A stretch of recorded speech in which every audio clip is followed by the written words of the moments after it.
Many of you have come to meet me that you want to buy a new car. What do I advise? And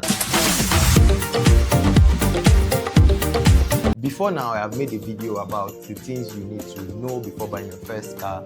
Best first cars for first-time users. Yes, I've made all those videos, but it occurred to me again that you need to check out these things in the car that you are buying to know that the car has not been in an accident. So here's what happens most of the time. They take accidented cars and then they sell it to you very cheap. Why? Because it has been structurally conformed. It's not very safe anymore, so they sell it to you at cheap and then you think you've gotten the car on a bargain. So today I'll be showing you 5 ways to know if the car has been in an accident and what you should do afterwards. So number 1, the paint job does not match up. Something I would like to call the Michael Jackson effect. The front is light red, the back is wine, or one door is looking like tomato red, the second door is looking like wine that has spoiled. And then when you ask the man that, sir, what happened to this paint? Why is the paint color different? They'll tell you that, it's just because of sun, my brother. Please don't fall for it. Cars do not have sunburn. Sun does not burn your car. It's just a part of it has been involved in an accident and then they repainted it, but they did not get the exact color to match. So in that situation, what should you do? If it's something that is not, if it's not structural, for example, it is maybe a door or a part of the fender, just you can take deeper look into it to see if it affects the structure. If it does not affect the structure, you're good to go. You can just repaint it and then you can go ahead with the car. Number 2 would be uneven panel gaps. So you would see that if you open some people's bonnet, if you look at some people's bonnet, you see that the space on one side is more than the space on the other side.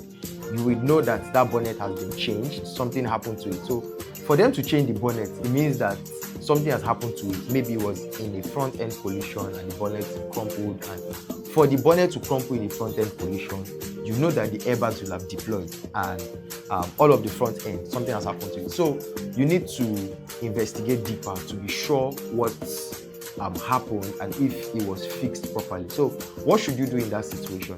Check if it was structural. Again, if your car has been involved in an accident that is not structural, it's not really a safety risk. But once it becomes a structural accident, then you should be wary of buying such cars because even when they try to fix the structure, it's not quite as strong as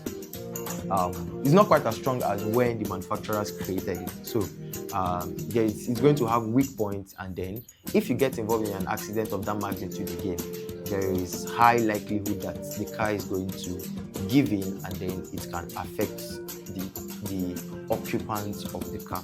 So number 3 is a fresh paint job on an old car.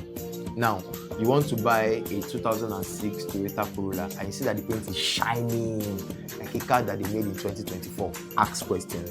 Some of them, instead of painting one panel, because they know that if they paint one part, say the door was affected, for example, and they paint only the door, they know that it's very unlikely that they will get the exact paint that would match the whole body. So what they will do is they will paint everything. Now, if you see that the car has been painted and then you see like places that there are welds and all of that, please ask questions. Make sure that it was not structural. Again, all of these accidented things, just make sure that it's not structural, because once it is not structural, you're good to go. So ask questions, make sure that it's not structural before you go ahead.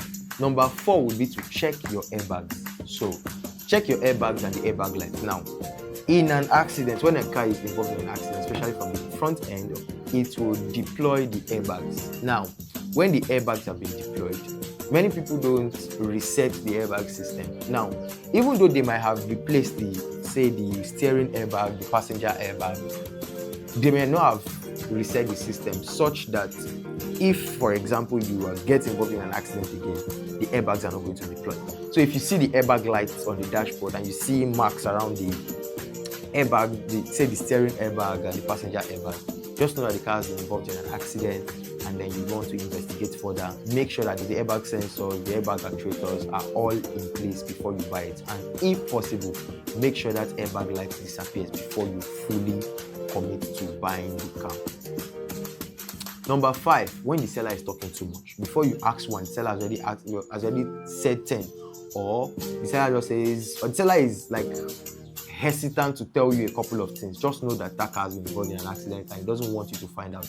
Or the seller is in a haste to give it up to you and he's calling you like, "Oga, how far? I can't carry this car. I can't carry this car now." Just know that the car is bad and he wants to get it out of his hands as soon as possible. So before you go and buy a new car, ensure you check out all these things. If possible, go with a mechanic. They will help you to identify if he has been involved in an accident and the magnitude of the accident. So until I come your way again, continue being Wheelwise and stay safe. Cheers.